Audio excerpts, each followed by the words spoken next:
This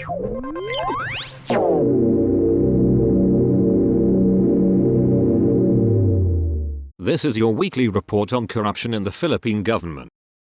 More than 500 Metro Manila policemen were dismissed from the service, while at least 800 more were punished since July last year as the National Capital Region Police Office stepped up its internal cleansing against erring cops. NCRPO Director Major General Jose Melencio Nartates Jr. said the policemen who were punished were slapped with various administrative charges, and those who were kicked out of the police service were facing serious offenses that warranted their dismissal. Right now, Nartates said he has already ordered to speed up the review of more than 4,000 documents pertaining to the administrative charges of other policemen slapped with administrative cases. There are more than 4,000 documents of administrative proceedings that remain pending, meaning there is no certificate of finality and therefore remain to be enforced, said Nartates. He said they are eyeing to resolve all those cases within 2 to 3 months. The statement came amid the involvement of several policemen in various illegal activities. The recent was a police colonel who was arrested for carnapping in connection with a rented vehicle that was being sold in Parañaque City. Nartates said there is a need to focus on the reward and punishment in the NCRPO as part of the efforts to professionalize the organization. As commanders, we are responsible for the accomplishments and failures of a unit. We are responsible for what they do and what they fail to do, said Nartates. A total of 26 personnel of the Bureau of Corrections had been dismissed from the service since the 20th of October 2022 for grave misconduct and gross negligence in the performance of their duties. Bucor Director General Gregorio P.O.P. Catapang Jr. on Thursday, the 13th of June, said he will continue the internal cleansing of the Bureau while he remains Director General. In a statement, Bucor said that there are 71 personnel being investigated by the Bureau's Internal Affairs Office, while 35 uniformed and 1 non-uniform personnel are being investigated by the Intelligence and Investigation Division for various allegations and offenses. But Bucor said that Catapang is also determined to reward with promotions personnel who have been doing good in their jobs. We will continue to promote deserving personnel, and we will continue to recruit new blood, and rest assured that as long as I am the Director General, I will continue to reform the Bureau until everything is put in order, Catapang said. A total of 129 personnel had been promoted. Those promoted were with the rank of Corrections Chief Superintendent,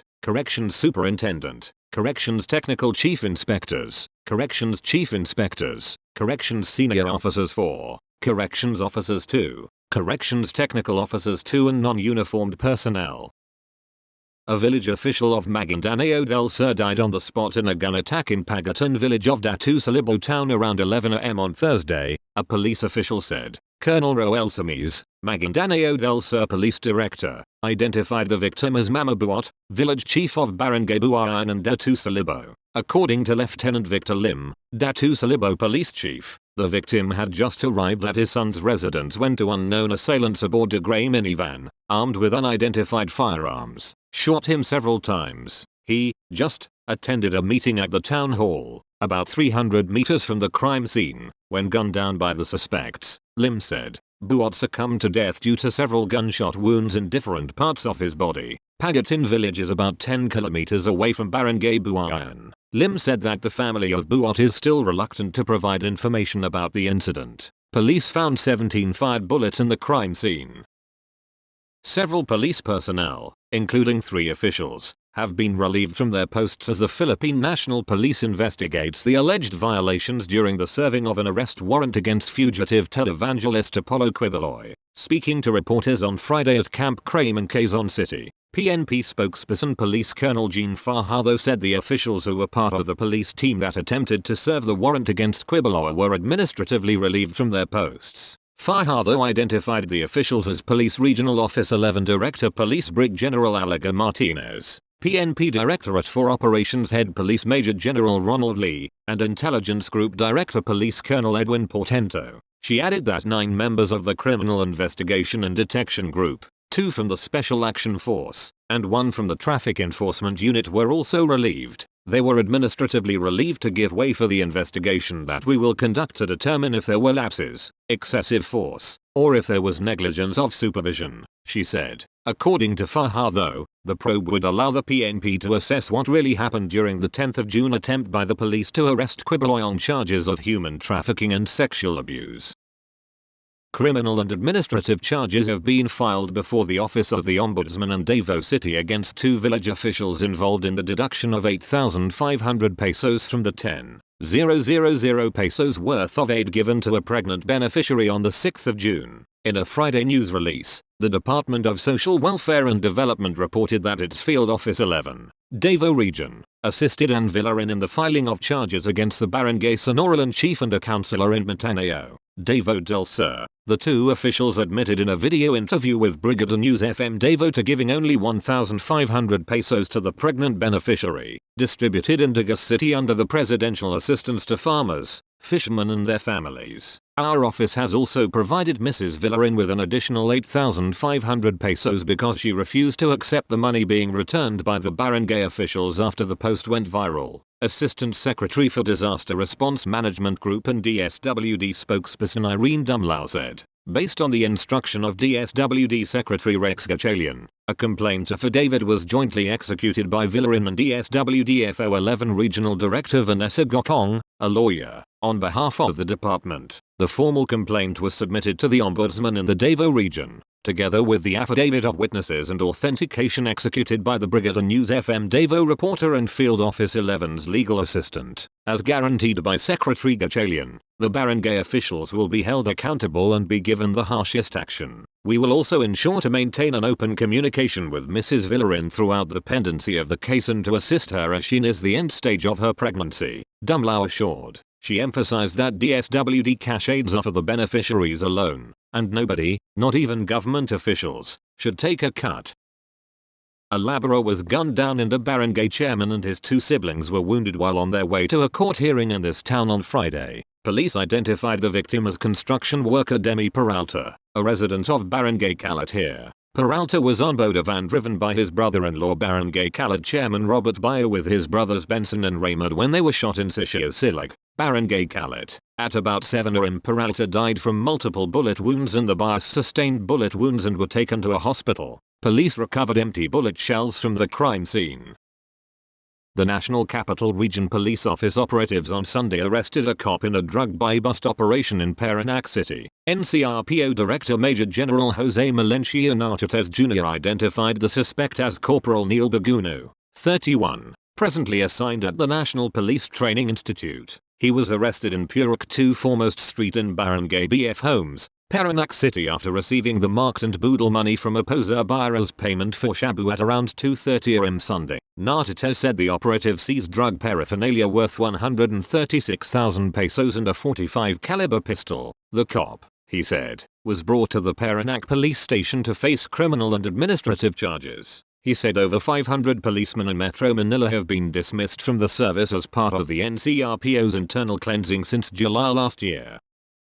The Makati City Council has unanimously passed a resolution suspending for 12 months Barangay Magallanes Chair Jose Maria Alzona for abusing his authority when he withheld the salaries of 2 barangay workers without due process. In City Resolution No. 2024-048, the council suspended Alzona for improperly withholding the salaries of administrative aides Sarajina M. Kama and Robert P. Sunga without proper notice and without seeking an explanation for absences. The 2 cases were consolidated and the council's Committee on Laws, Rules, and Ethics held a hearing where evidence was submitted and testimonies were heard from the 2 complainants and the respondent. Following the hearing, the committee recommended Alzona's 12-month suspension and the council passed the resolution on the 5th of June. The suspension is set to take effect on the 20th of June. 4 Philippine policemen were found guilty Tuesday of killing a father and son, court officials said, in a rare case of law enforcement officers being prosecuted for taking part in former President Rodrigo Duterte's deadly drug war. The low-ranking officers were all sentenced to up to 10 years in prison for the shooting deaths of the 2 victims at a Manila slum during an anti-drug police operation in 2016. Manila Regional Trial Court Judge Rowena Alejandria said in her written verdict that was read in court Tuesday, it must be worthy to note that the accused themselves did not deny their presence and participation in the police operation conducted, the same event where the victims Luis and Gabriel were killed. Alejandria wrote, Luis Bonifacio was 45 and his son Gabriel Bonifacio was 19 when they were killed. Manila policeman Virgilio Cervantes, Arnold de Guzman, Johnston Alaca and Artemio Saguras, who attended the court session wearing their blue police uniforms, were also ordered to pay 400,000 pesos each in damages to the victims' heirs. The family has alleged more than a dozen police officers took part in the nighttime raid at the northern Manila slum community. The family insisted the two were not involved in drugs and were unarmed when police opened fire. The defendants pleaded self-defense, alleging the suspects were armed and had shot at them. But state prosecutors went with the lesser charge of homicide against only 4 officers, instead of murder, which involves deliberate intent to kill and which carries a heavier penalty. The Commission on Audit has flagged the Malabon city government over its 2.183 billion pesos unreliable year-end balance of cash in bank and the 4.265 billion pesos property, plant, and equipment accounts. In letter to Malabon City Mayor Jeannie N. Sandoval, COA said the accuracy, existence and validity of the year-end balance of the CIB account totaling 2.183 billion pesos was unreliable due to the noted discrepancies of 392.859 million pesos and P24.877 million pesos, when compared with the balances per cash book and per bank confirmation, respectively. The letter dated the 16th of May, 2024 was sent to Mayor Sandoval by attorney Maria Carmina Paulita B. Jugalan Pagayon, Director 4 of COA. In its letter which summarized the annual audit report for 2023, COA said the unreliable balance was attributable to the absence of reconciliation between the subsidiary ledger and cash book and the significant delay of the city government in the preparation and submission of the bank reconciliation statement, which it said was contrary to Section 74,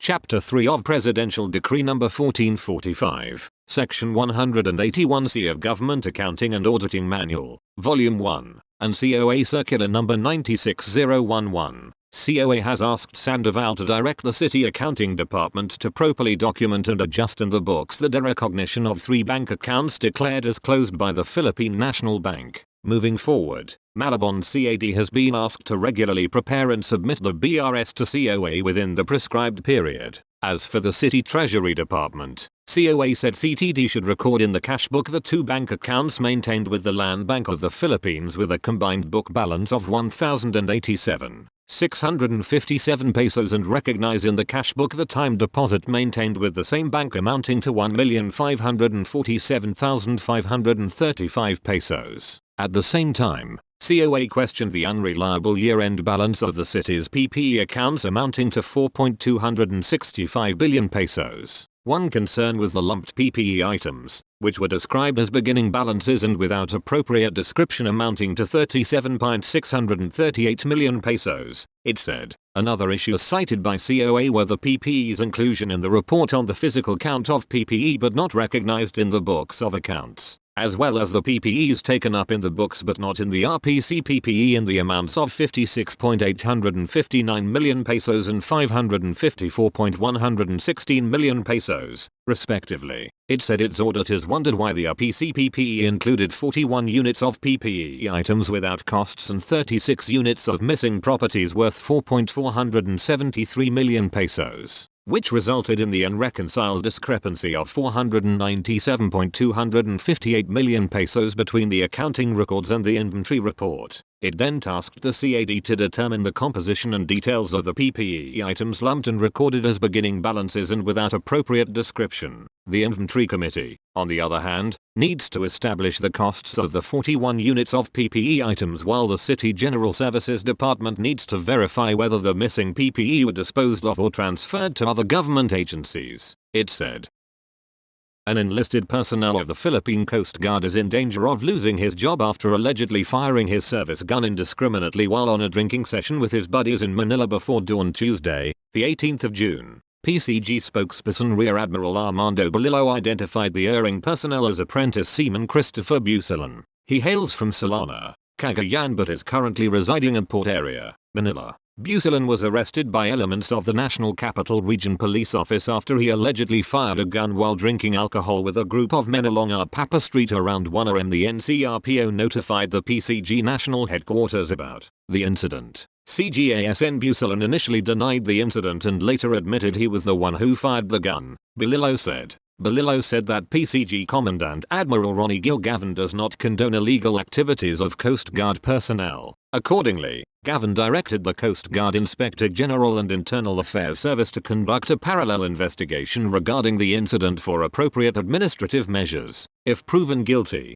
Bucelin will be dishonorably discharged from the Coast Guard Service, Bilillo noted. Aside from that, Bucelin also faces charges for violation of the Republic Act No. 105/91 of the Comprehensive Firearms and Ammunition Regulation Act and illegal discharge of firearm. Still unidentified gunman killed a barangay worker here while he was having lunch on Monday, the 17th of June. Police in Mambaling confirmed a shooting incident that took place in Barangay Duljo Fatima that claimed the life of a 44-year-old man. The victim was identified as Edward Abayan, 44, a resident of Alaska Mambaling who also worked as an administrative staff for the same barangay. According to witnesses, Abayan was eating inside a carinderia along Spilarium Street in Barangay Duljo Fatima around 1 p.m. on Monday when a man approached him and then fired his gun towards the victim. He was declared dead on the spot. Investigators continue to determine the identity of the suspects and possible motives behind the fatal shooting. A policeman assigned to the Morong, Rizal Police is now under investigation after pulling out a gun on another motorist he had an altercation with along the zigzag area in the town of Teresa heading to Antipolo on Tuesday, the 18th of June. In a now viral video of Willie Ruiz, a motorcycle rider who identified himself as a police officer, was seen telling the latter to get out of his vehicle with a gun on his hand. The rider told Ruiz that he had allegedly cut his way up the mountain, prompting him to chase the victim. The rider's motorcycle had no license plate. According to Rizal Governor Nina Inez, she had already seen the video of the incident and immediately coordinated with Rizal Police Provincial Office Provincial Director Colonel Felipe Maragan to determine if the gun-toting man is indeed a police officer. I have already coordinated with Rizal PNP Provincial Director Police Colonel Felipe Maragan to verify and identify the alleged policeman involved in the road rage incident. After a few hours, he confirmed to us that the rider is indeed a PNP personnel assigned to the town of Morong. Inez said on Wednesday, the 19th of June. Maragan assured the governor that the Rizal PPO will investigate the incident and make the policeman liable for his action. We are extremely condoning these kinds of incidents. We will make sure to keep an eye on the police's investigation and impose the appropriate punishment on the policeman, Inez stressed.